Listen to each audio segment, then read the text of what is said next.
गर्भावस्था के दौरान पेल्विक दर्द एगो आम समस्या होखेला, लेकिन एकरा के कम करे के आसान तरीका बा। ई सरल टिप्स आपके दर्द के कम करे में मदद करी। चलल अवूरी दौड़ जैसन हल्का काम करी, लेकिन अपना शरीर के बात भी सुनी। अगर दर्द बहुत होखे त आराम करी। जब थकान महसूस होखे त बैठ के आराम करी। गर्भावस्था के दौरान बार बार आराम कईल जरूरी होखेला। ऐसे आपके दर्द से राहत मिले में मदद मिली। खड़ा होखे के बजाय बैठ के कपड़ा पहने के कोशिश करी। ऐसे पेल्विक पर दबाव अवूरी दर्द दोनों कम हो जाये।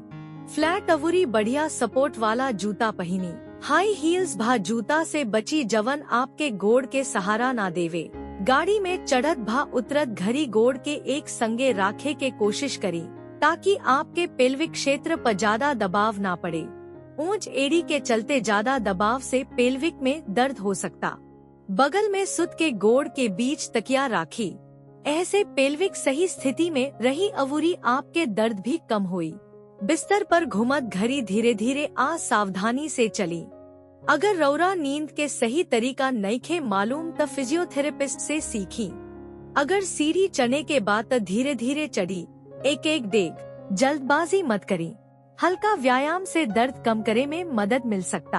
अपना फिजियोथेरेपिस्ट से पूछी कि कवन व्यायाम रौरा खातिर सुरक्षित बा। फिजियोथेरेपिस्ट आपके मांसपेशी अवूरी जोड़ के मजबूत करे में मदद कर सकता रे।